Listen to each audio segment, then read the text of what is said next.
Bonjour à tous, bienvenue pour ce nouvel épisode des Learning Happy Hours saison 5. On est ravis de vous retrouver et de retrouver avec nous Vincent Desnaux qui est le fondateur de Teach on Mars. Donc aujourd'hui, forcément, le programme, le menu, ça va être un peu de mobile learning, voire beaucoup de mobile learning. C'est possible. Merci Vincent de nous rejoindre pour cet épisode. Donc on a à peu près une demi-heure à passer ensemble. On va bien sûr profiter de ton expertise sur le sujet, non seulement sur le sujet mobile learning, mais avec ton background, puisque je le rappelle, Vincent a aussi créé Epistema, une plateforme LMS il y a quelques années, dont il a cédé, j'allais dire, la technologie à une jolie petite boîte qui s'appelle CrossKnowledge, je crois.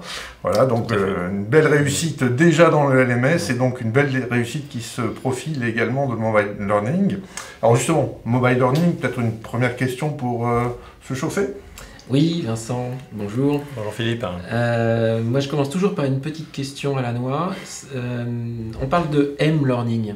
Il peut avoir un double sens, mobile learning, micro-learning. Est-ce que tu fais une différence? Est-ce qu'il y en a une? Qu'est-ce qu'on met derrière M-learning? Alors effectivement, moi je fais une différence en tout cas, et c'est vrai qu'on utilise cet acronyme pour les deux termes. Pour moi, micro-learning, c'est une modalité de formation. Sans rentrer dans tous les détails, micro-learning, ça va être des contenus un petit peu tous les jours et assez rythmé, un programme de formation assez rythmé. Donc le micro-learning, c'est vraiment pour moi une modalité, alors que le mobile learning, on va en parler je pense là pendant une vingtaine de minutes, c'est plus un état d'esprit, j'allais dire. Ok, d'accord, très bien. Alors justement, on va te laisser la parole. Eh ben c'est parti, mais n'hésitez pas à me couper, T'inquiète. même si j'ai préparé quelques slides. Alors, vous m'avez demandé le mobile learning, ou plateforme, le titre c'est plateforme de mobile learning, quelle réalité, quel avenir. Donc je me suis dit, tiens en fait c'est quoi effectivement pour les autres la définition de mobile learning, et je suis allé regarder dans le dictionnaire. Donc j'ai d'abord regardé dans Lequel? Alors j'ai regardé dans deux dictionnaires parce que j'ai pris entre guillemets un ancien qui s'est digitalisé, donc le dictionnaire d'Oxford, et j'ai devant moi la définition, Oxford Dictionaries, donc vous excuserez mon accent anglais, je vais le dire en anglais comme ça je vais pas trahir leur pensée, puis après j'ai quand même regardé dans le nouvel Encyclopédia Universalis, c'est-à-dire Wikipédia. Que dit Wikipédia sur le mobile learning? Alors, que dit l'Oxford Dictionaries déjà? Il dit le mobile learning, c'est quoi? C'est education or training conducted by means of portable computing devices, such as smartphones or tablet computers. Donc, ce que je comprends là, c'est que pour eux, c'est une définition un petit peu technique quand même, le mobile learning, c'est l'utilisation du smartphone ou des tablet computers, c'est-à-dire des tablettes, et je pense aussi, je pense qu'on pense au laptop, pour la formation. Donc quelque part, moi quand je lis ça, je me dis, bon en gros c'est toute la formation digitale, parce qu'une fois qu'on a fait smartphone, tablette et laptop comme aujourd'hui, il reste plus grand chose. Ouais. Tout ce qui n'a pas un fil, quoi. Voilà, tout ce qui n'a pas un fil et qu'on va pouvoir déplacer avec soi. Donc je suis évidemment d'accord, même si je trouve que c'est une définition très technique, quoi, très matérielle. Ensuite, Wikipédia a une définition intéressante parce qu'ils apportent d'autres concepts. Wikipédia dit que le mobile learning, c'est learning across multiple contexts. Donc déjà, ça c'est la notion de pouvoir apprendre dans différents contextes. On a appelé ça des fois Tawad, quand je veux, dans n'importe quelle situation. Through social and content interactions. Donc ça c'est intéressant aussi. Deuxième concept, le mobile learning, c'est aussi du social, c'est des interactions. Et j'aime bien cette définition parce que le téléphone notamment a quand même été inventé pour nous faire communiquer entre nous, donc on n'a pas oublié en mobile learning. Et puis ils disent ensuite using personal electronic devices. Donc là aussi, c'est l'idée du device, mais il y a la notion de personnel. Et c'est vrai que dans le mobile learning, on va exploiter ça dans les dispositifs qu'on met en place, c'est cette notion de smartphone qui est personnel, donc toujours sur nous, mais personnel aussi. Donc c'est intéressant. Donc tout ça pour moi c'est effectivement du mobile learning, ça fait partie de la définition, mais c'est beaucoup plus que ça. Moi, ce qui m'a passionné, ce qui m'a frappé quand j'ai démarré Teach on Mars avec ces idées de mobile learning, c'est que je me suis dit on va enfin pouvoir comprendre la formation, enfin pas la comprendre, mais la mettre en œuvre d'un point de vue digital comme un process, comme quelque chose dans la durée.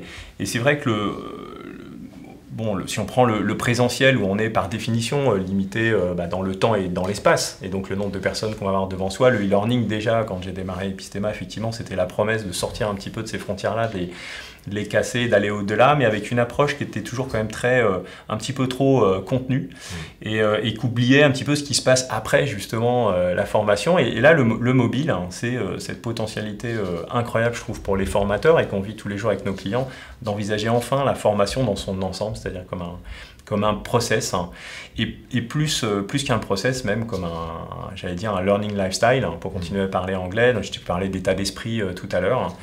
C'est comment on va s'appuyer sur ces technologies pour apprendre vraiment dans notre vie, tout le temps. Et là, on va voir aujourd'hui que c'est un véritable backbone digital, hein, ce smartphone que l'ordinateur n'arrivait pas à fournir. Donc j'ai repris aussi, j'ai retrouvé quelques chiffres. Le mobile learning, c'est une forme d'évidence aujourd'hui parce qu'on a le Mobile World Congress en ce moment, je ne sais pas si vous savez, à Barcelone, on était l'année dernière. En 2018, donc j'ai lu ça ce matin, 2/3 de la population mondiale a un smartphone. Donc on n'est plus dans un petit détail. Hein, on savait déjà que le smartphone, c'était la technologie qui avait envahi la planète le plus rapidement de toutes les technologies inventées par l'humain. Aujourd'hui, c'est 2/3 de la population mondiale. Il y a des pays comme les Pays-Bas, Taïwan, Hong Kong, la Norvège qui dépassent 90% de taux d'équipement. Là, on parle bien de smartphone, hein, pas de téléphone mobile. En Chine, c'est 1,3 milliard de smartphones. Hein. En Inde, c'est 1,5 milliard. Et aux USA, ils sont un peu moins nombreux, 230 millions. Donc là, on est face à quelque chose, le monde devient totalement mobile. Donc la formation, bien sûr, doit devenir aussi mobile. C'est une forme d'évidence.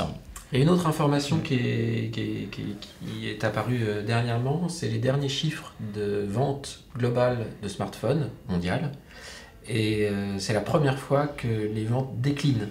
C'est-à-dire que, non pas qu'il n'y a plus d'intérêt pour les smartphones, mais qu'on n'est pas loin de la saturation quand même d'équipement de toutes les personnes qui potentiellement peuvent avoir un smartphone dans leur poche. Un taux d'équipement, je crois que chaque année, c'est plus d'1 milliard de smartphones qui se vendent. Donc là, on sent même qu'il y a plusieurs smartphones par personne dans pas mal de pays. Oui, c'est normal à mon sens que ça arrive sur un plateau aujourd'hui. Donc la question de savoir si les gens ont un smartphone pour se former se pose presque plus. Oui, alors je pense déjà en Europe de l'Ouest, on a des taux d'équipement évidemment énormes, aux États-Unis aussi. On a des pays dits émergents où même on va trouver que ça comme ordinateur, j'allais dire. On va avoir un peu de mal à trouver des laptops ou des ordinateurs, on va trouver des smartphones. Donc c'est là aussi que la formation, elle doit vraiment s'intéresser à ce format pour pouvoir accéder justement à beaucoup plus de gens qu'elle ne le faisait avec la période e-learning, j'allais dire, avec les technologies e-learning. Voilà. Ok, très bien. Voilà, donc alors... Qu'est-ce qu'on fait avec tout ça?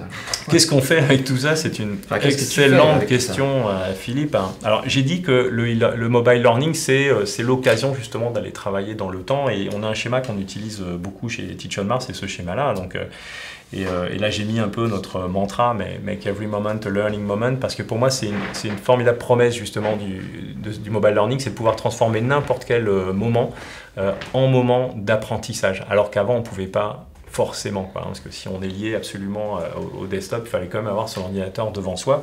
Là, on a maintenant un compagnon de tous les jours qu'on va sortir de sa poche, ou de son sac, ça dépend en général si on a un homme ou une femme, et il va pouvoir servir de support, effectivement, à cette formation, et pas forcément d'ailleurs une formation qui est tout le temps digitale, parce que on a mis en place des dispositifs qui se déroulent sur plusieurs mois, où on va plutôt penser l'usage effectivement du mobile pendant ces plusieurs mois. Alors si on regarde le schéma, oui, on a cette période, on va dire, de formation initiale où on ne connaît pas le sujet, et là souvent on va commencer à faire soit des exercices, des jeux ou des cours pour commencer à prendre de la formation sur un sujet. Mais ce qui est intéressant avec le mobile, c'est qu'on va pouvoir intégrer cette formation au cœur de l'action, là en l'occurrence de l'action professionnelle, en tout cas pour Teach on Mars, ce qui va rendre cette formation plus efficace, parce qu'on sait que si on apprend et ensuite on agit, on va retenir beaucoup mieux. Donc c'est cette capacité d'utiliser le smartphone au début sur la formation initiale en présentiel aussi. Avec Teach on Mars, vous l'utilisez aussi en présentiel pour faire des jeux, ce qui initie beaucoup l'usage d'ailleurs des fois du numérique qui est un petit peu faible avant et qui prend vraiment son essor à partir du présentiel. Donc le présentiel, c'est extrêmement important. On ne fait pas partie en tout cas des gens qui prétendent qu'il faut faire que du digital ou que du mobile par exemple. En réalité, le mobile learning, c'est un terme qui devrait normalement bientôt disparaître. Le mobile learning, c'est juste le learning. Et justement, quand le mobile va disparaître, c'est qu'on sera enfin dans un usage établi. C'est cette capacité d'aller utiliser tous les outils qui sont à notre disposition pour supporter ce processus de formation, qui peut être du présentiel, qui peut être du coaching aussi. On utilise beaucoup le mobile sur des actions de coaching, donc sur le terrain, qui sont des actions pas numériques, qui sont des actions de managers qui qui donne un feedback par exemple, et on va pouvoir implémenter le fameux 70-20-10 dont tout le monde parle, où parfois on dit finalement le 10, puisque c'est que 10, c'est pas très important cette histoire de formation, mais plutôt s'intéresser aux 70. Et c'est vrai que là le mobile il est là pendant les 70 quoi. Donc c'est un de ses atouts. Voilà, donc on va pouvoir... je pense pour moi c'est ça la révolution mobile learning, c'est de penser surtout l'ensemble du cycle et l'ensemble des usages. Et on va un petit peu moins penser contenu, justement, qui était un peu le paradigme, je trouve, du e-learning. Et on va un petit peu plus penser usage. Et c'est pour ça que la durée du contenu en elle-même n'est pas une question si importante, à mon avis. Est-ce que c'est long, est-ce que c'est court, est-ce que c'est le bon contenu au bon moment par rapport au dispositif de formation et par rapport aux besoins de l'apprenant. D'autant plus que ce que tu disais au début, c'est que dans la définition de Wikipédia, il y a la partie interaction et sociale. Et ces moyens-là de communiquer, d'interagir entre participants ou entre participants et équipes d'accompagnement, s'il y a une petite faiblesse au niveau du contenu ou un petit manque au niveau du contenu, l'interaction est là, pour la déceler à temps, puis apporter éventuellement le complément ou la rectification ou le plus qui manquait dans le contenu. Donc je ne sais pas si tu as cette perception aussi de l'intérêt du mobile et de l'interaction entre tout le monde pour compenser un peu certaines fois. Là, je suis vraiment d'accord avec toi et j'irais même encore plus loin. C'est-à-dire que je pense que l'interaction, c'est ce qu'on recherche d'un point de vue pédagogique. C'est ça qui va créer le plus de valeur. Et finalement, le contenu digital qu'on va pousser peut-être au départ sur de la formation initiale ou les jeux qu'on va mettre en place pour créer de l'interaction sont plus une forme de prétexte quelque part à la création de cette dynamique de groupe qui est extrêmement puissante en pédagogie. Et que le smartphone, je trouve, en tout cas, va permettre plus facilement que ne le permettait, moi qui ai vécu comme vous aussi l'époque e-learning, on est un petit peu caché derrière son écran quelque part avec une notion aussi de self-learning qui est très très forte et qui est beaucoup trop forte et qui a un petit peu oublié justement ces histoires d'interaction. Le mobile, c'est petit, ça tient dans une poche et c'est beaucoup moins intrusif, je pense. Et c'est beaucoup plus adapté à ce style d'apprentissage. Donc ouais, je suis vraiment d'accord avec toi.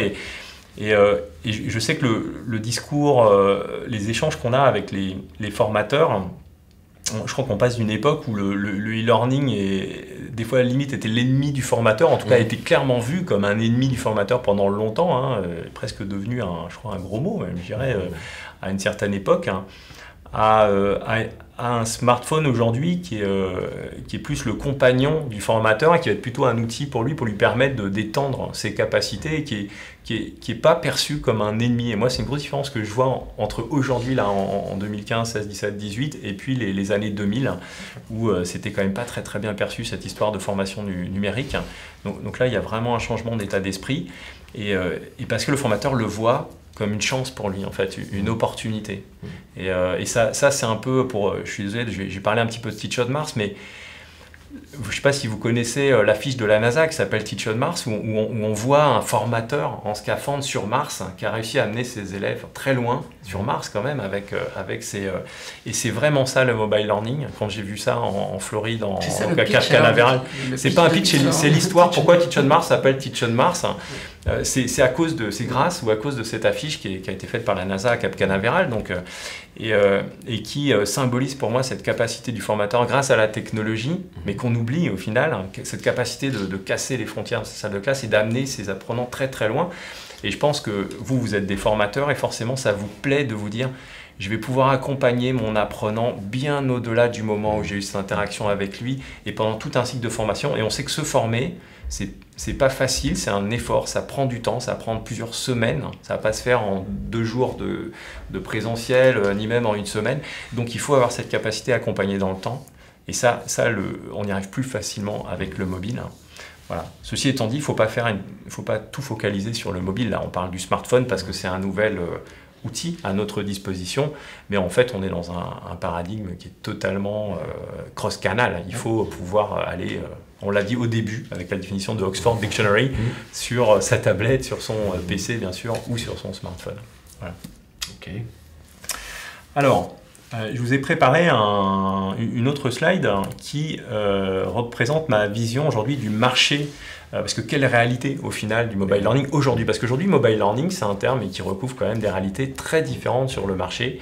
Et c'est pas à vous que je l'apprends, vous observateurs du marché. Donc je me suis dit comment on va catégoriser un petit peu tous ces gens-là qu'on voit aujourd'hui sur le marché. Et j'ai fait ce diagramme donc en 4 grandes parties. Alors, on voit des acteurs qui sont tout simplement les acteurs de première génération, hein, donc les LMS, et puis après eux les MOOC aussi, qui ont apporté des nouvelles choses finalement, mais qui sont un peu dans la même famille, et qui aujourd'hui, à des degrés assez divers, vont proposer des versions dites mobile learning, c'est-à-dire des applications qui permettent d'accéder à leur contenu en mobile. Donc ça me paraît parfaitement indispensable hein, pour ces acteurs, et c'est évidemment très très bien qu'ils aient fait ça. Donc là évidemment, l'inconvénient un peu, c'est qu'on part d'une approche qui est de toute façon totalement e-learning, et on essaye de la porter sur du mobile. Donc c'est comme un journaliste avait dit un jour, mobile learning is not e-learning on the mobile, et ça se voit. Donc ça a permis à d'autres acteurs d'émerger justement. C'est pas qu'une transformation technique. Bah non, c'est pas. On l'a vu, c'est pas une transformation technique, c'est une problématique d'usage, de méthodologie, de construction de contenu aussi, et pas seulement évidemment de technologie. Donc ça a permis à des solutions de micro-learning, dont on parlait tout à l'heure, d'émerger. Ça c'est extrêmement intéressant, on en parlait depuis très longtemps finalement du micro-learning, hein, depuis quasiment le début du e-learning, mais c'est vrai que là d'un seul coup le smartphone a rendu vraiment possible le fait de pouvoir apprendre un petit peu tout le temps sur des programmes bien rythmés sur 20 jours par exemple ou 30 jours, parce qu'on était sûr d'avoir le device sur soi à tout moment. Donc là ça donne des solutions dites de micro-learning qui sont vraiment spécialisées pour créer ces contenus-là. C'est plutôt des contenus très courts du coup qui vont être distillés dans le temps et les rythmer. Là on était à Learning Technology London au début du mois de janvier. Ce terme-là est très très fort par exemple sur le salon à Londres, avec beaucoup de solutions de micro-learning, parce que ce sont des acteurs qui vont se situer en complément des LMS ou des SIRH en général. Donc là c'est une approche que j'ai qualifiée par rapport à l'approche plateforme du LMS d'un petit peu plus orienté contenu, parce que le micro-learning c'est quand même beaucoup une histoire de contenu qu'on va distiller. Et qui va être très complémentaire, je pense, à des approches aujourd'hui e-learning qui sont sur le marché. Après, si on veut évoluer un peu plus vers quelque chose de plus mobile encore, on a aussi des acteurs qui, aujourd'hui sur le marché, fabriquent des applications. Donc là, pour le coup, c'est des vraies applications mobiles qu'on peut mettre sur un App Store, télécharger, avec une approche, effectivement, là, pour le coup, très mobile learning, mais sans très contenu, parce qu'une application égale un contenu, c'est ce que j'appelle le package content. C'est-à-dire que là, on a un besoin de diffuser un contenu, on va faire une application. Le client il dit moi je voudrais ce contenu mais sous forme d'une application mobile, parce qu'il a identifié que c'était un bon média pour atteindre sa cible. Et puis le stade ultime, et ça ne vous étonnera pas que j'en parle, c'est évidemment la plateforme de mobile learning. Et là, je dirais c'est quasiment retour aux sources, parce que la plateforme de mobile learning, c'est quoi? C'est tout simplement la nouvelle génération de plateforme de learning. C'est celle qui permet de délivrer vraiment cette vision de l'apprentissage dans le temps et à tout moment.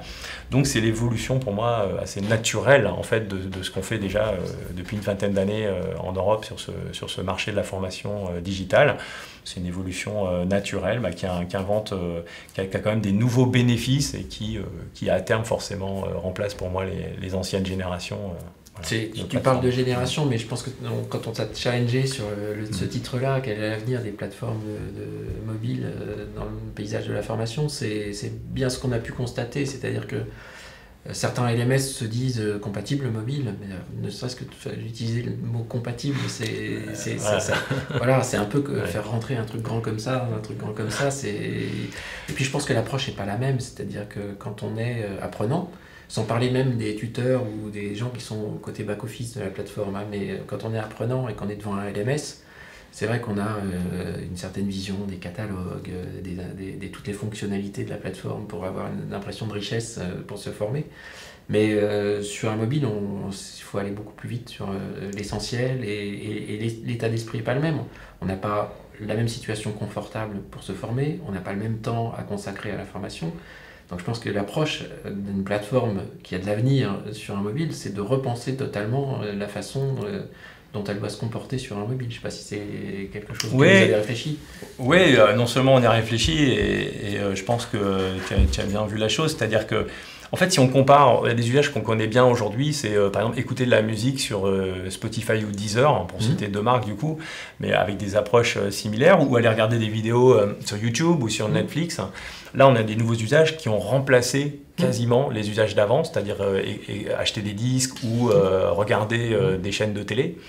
En tout cas, moi je le vois, j'ai 3 enfants et donc je vois bien la différence énorme d'usage entre eux et ma génération.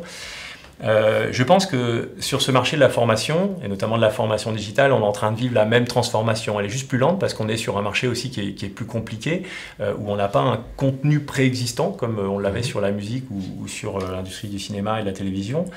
Et donc on doit aussi construire les contenus en même temps qu'on invente ce marché et en même temps qu'on invente les usages. Et c'est ça qui est d'ailleurs passionnant et intéressant, je pense qu'il nous motive tous ici autour de la table. Mais on est face à cette transformation-là. Voilà, où on passe de une formation, c'était plus imposé par l'employeur, c'est un jour une date quelque part, c'est des sessions, à une formation qui est déjà qui devient complètement multimodale, qui est plus à l'initiative là du salarié, qui s'attend à avoir plutôt un univers de possibilités à choisir, voire même à se faire recommander automatiquement, parce que c'est là qu'on va en parler un peu après, mais les algorithmes, notamment l'intelligence artificielle aujourd'hui, comment c'est assez puissant pour savoir de quoi vous avez besoin aussi. Donc ça fait un peu peur, aussi bien que aujourd'hui sortir son smartphone, c'est potentiellement se faire recommander tout de suite la bonne activité au bon moment par rapport à des objectifs qu'on aurait déclarés, par exemple, ou que le système connaît de manière générale. Et puis si on va encore plus loin, j'en discutais avec un de nos clients récemment, lui, il me disait, c'est même, je pense qu'il a raison quelque part, c'est la disparition même du smartphone. Et donc, c'est peut-être juste un petit coach, peut-être un jour une puce implantée à côté de l'oreille qui va dire à peu près la même chose, c'est-à-dire qui va nous coacher au moment où on en a besoin, proche de l'action, qui va nous permettre un apprentissage plus rapide. Donc là, on fait un tout petit peu de la science-fiction, mais tout ça pour dire, tout ça doit disparaître quoi, au final. Porteur de lunettes, on aura prochainement des petites notifications qui apparaîtront sur impression en disant il est temps de passer à la slide suivante. Voilà, je m'en doutais.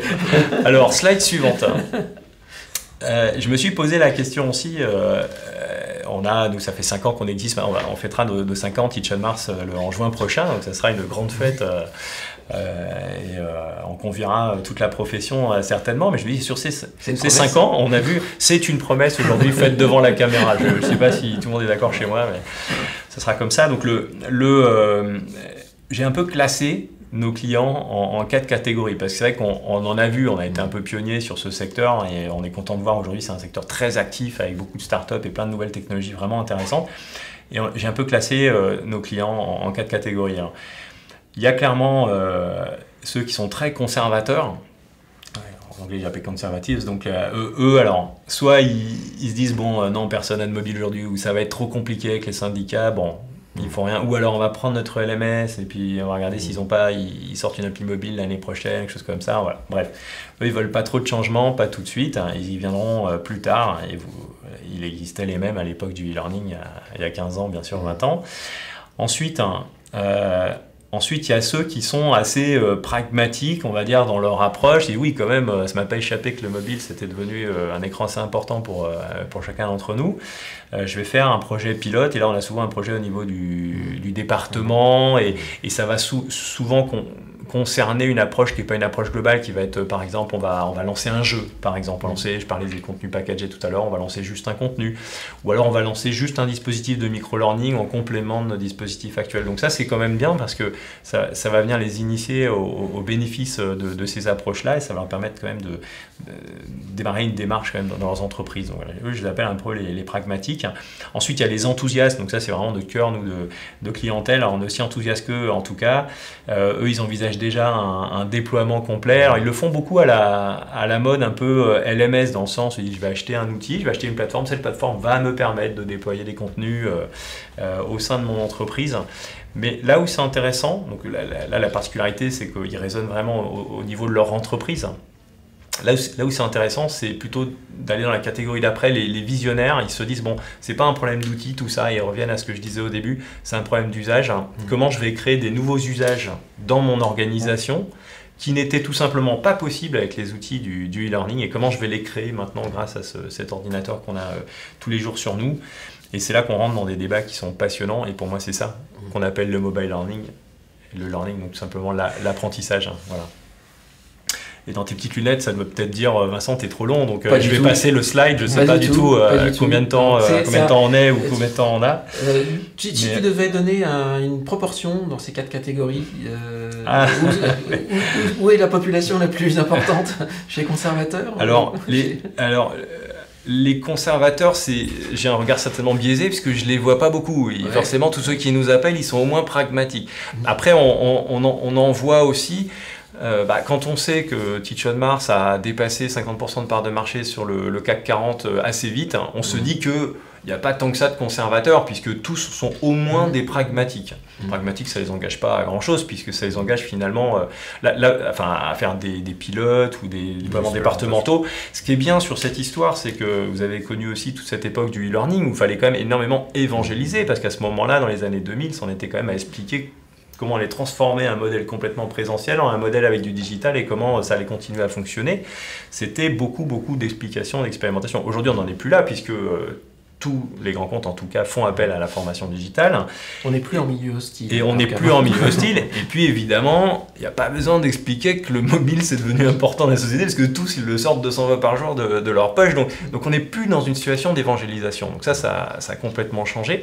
Donc, on n'en est plus à comment on va faire concrètement les problématiques perso, pro, vie privée, les syndicats, ça c'est pour le côté légal, mais après aussi le côté technique, puis le côté usage, comment on va transformer notre produit de formation, quelles activités, quand, quel rythme, comment on va dynamiser, etc. Donc ça c'est intéressant. Alors quelle proportion moi je dirais alors chez Teach on Mars, ce qui est complètement biaisé, puisqu'on n'a que des gens qui s'intéressent à ça, évidemment, c'est la courbe de Gauss. Donc on va avoir les pragmatiques, ils sont de moins en moins nombreux. C'est bien, on est plutôt une clientèle là, en ce moment qui est dans un mode enthousiaste, qui est plutôt en mode de déploiement. Et avec qui on travaille pour changer la culture de l'entreprise pour que ces gens passent dans la catégorie des visionnaires. Ça, je pense que ça prendra encore 1 an, 2 ans, 3 ans, mais ça avance beaucoup plus vite que je le pensais quand j'ai créé cette société. Donc ça, c'est plutôt bon signe pour la formation en général. Voilà. Bien.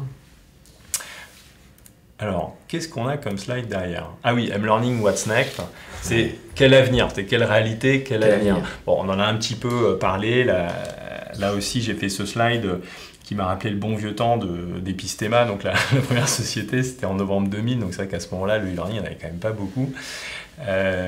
Et je me suis dit, on a quand même vécu déjà en très peu de temps sur cette petite industrie nouvelle des époques qui sont différentes et on voit déjà l'époque qui arrive après, je trouve.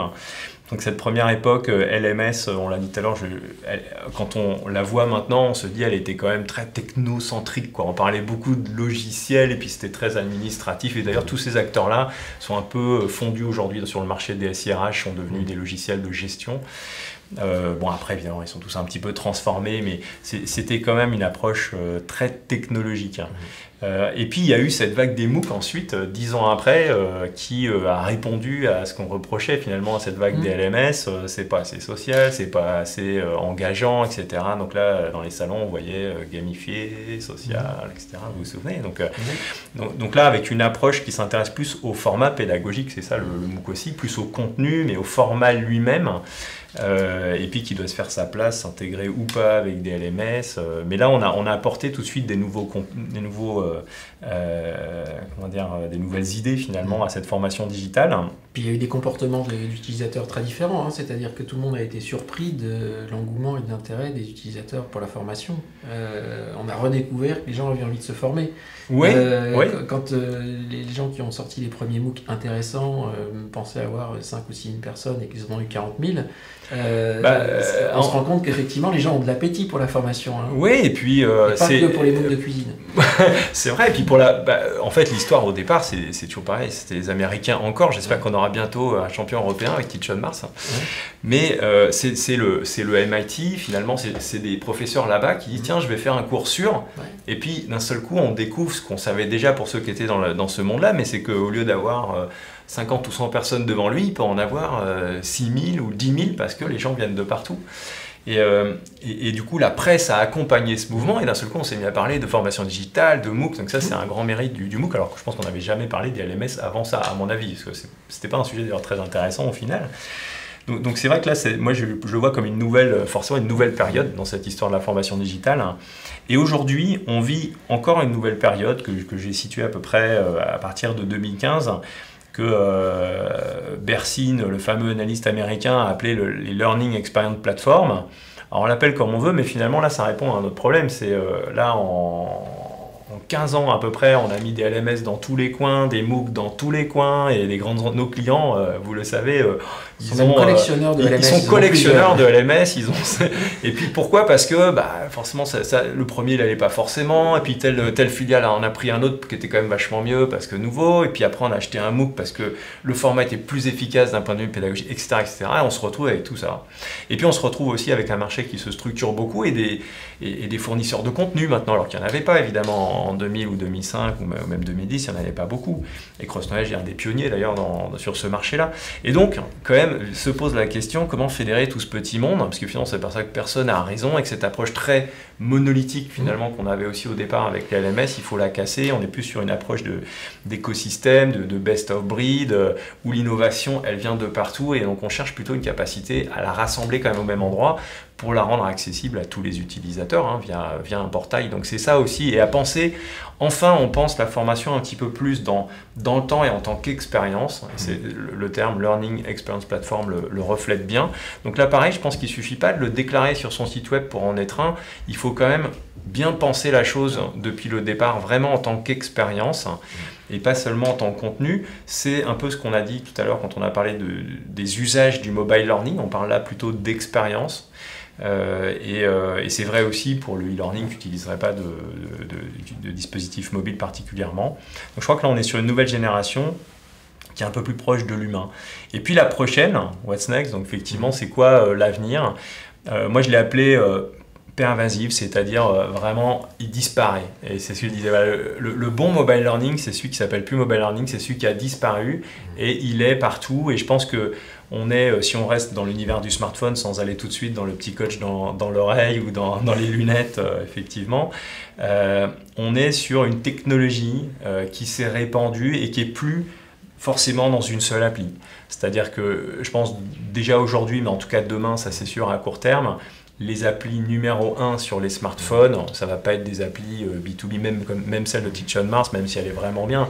Ça va être évidemment WeChat en Chine, ça va être, si on prend la bataille aujourd'hui qui a lieu sur le terrain du B2B, c'est du Slack ou du Facebook Workspace, ça va être peut-être du WhatsApp ou autre, mais toutes ces applis sont les nouveaux portails aujourd'hui du smartphone, et la formation, elle doit tout simplement se trouver là où sont les gens, et s'ils sont là, elle doit se trouver là, quoi. Un peu comme la presse, qui continue à avoir des applications mobiles dédiées ou des sites dédiés pour la publication, et qu'on retrouve finalement sur Twitter, sur Facebook, sur Instagram, là où les gens sont. Mais c'est vrai, c'est un bon parallèle. La formation, elle doit devenir comme ça, pareil, puisqu'on a réussi à mieux la modéliser, à peut-être un peu mieux la comprendre, même en tant que sur son aspect un peu scientifique. C'est-à-dire que la formation, c'est quelque chose de... Moi, je suis ingénieur de formation, donc je découvrais un petit peu ça dans les années 2000. Ça me semblait assez artisanal comme approche, c'est-à-dire que c'était pas fondé sur vraiment des pratiques prouvées, par exemple. Et là, je crois qu'aujourd'hui, avec l'informatique, ça oblige aussi à considérer la formation d'un aspect un petit peu plus scientifique, et à comprendre quel est vraiment le chemin qui nous permet d'apprendre plus vite qu'un autre. Pour apprendre un sujet A, il y a des manières plus rapides que d'autres, et c'est ça qu'on est obligé de modéliser, parce que sinon en informatique on ne va pas pouvoir, grâce à l'intelligence artificielle, vous prescrire la bonne activité au bon moment, justement. Et donc je crois que la formation, elle se professionnalise de ce point de vue-là, et aussi elle s'étend, à l'instar des médias, partout où est l'utilisateur. Donc peut-être demain sur le frigo, dans un objet connecté, sur les lunettes, sur le smartphone aussi, mais dans d'autres applications.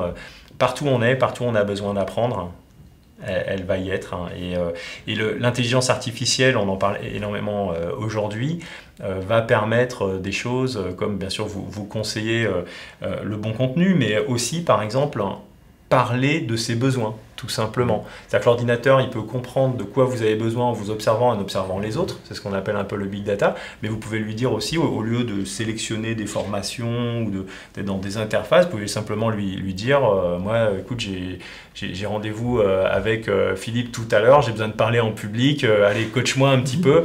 Et là, on vous sort la bonne la bonne activité pédagogique, hein, celle qui correspond aussi à mon niveau d'aujourd'hui, etc. Et forcément, je vais apprendre plus vite, je vais progresser plus vite avec ça que sans ça.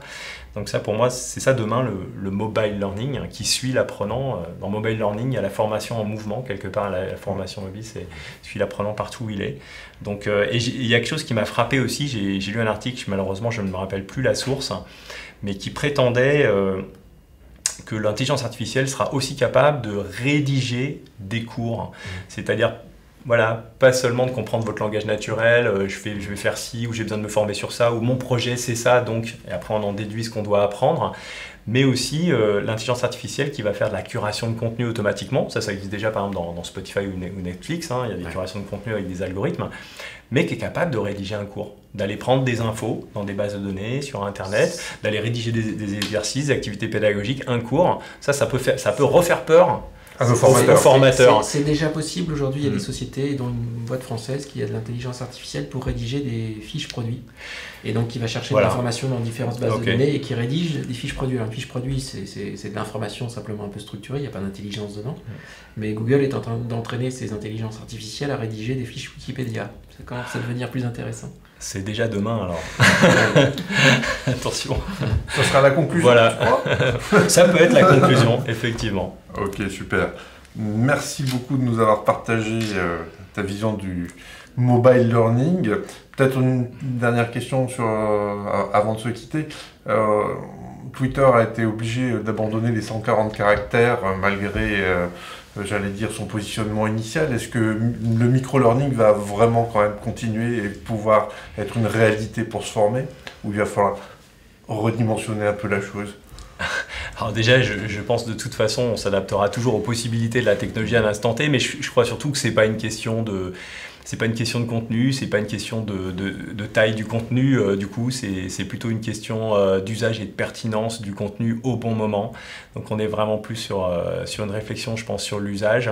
On est capable, quand on veut apprendre, quand on a un projet, on est capable d'écouter une vidéo, par exemple, si elle est passionnante, qui va faire 20 minutes, hein, je ne sais pas si ce sera le cas de celle-là, on verra, et sans s'ennuyer, et on est capable de s'ennuyer avec 3 minutes de quelque chose de mal fait et qui arrive au mauvais moment aussi. Donc je pense qu'on n'est pas vraiment sur des problématiques de durée, on est des problématiques d'ingénierie de formation, et je suis curieux de voir une intelligence artificielle qui arrivera à faire la même chose, parce que c'est quand même extrêmement complexe au final de faire des beaux produits de formation bien équilibrés, avec une pédagogie, c'est-à-dire un sens de l'explication qui est puissant.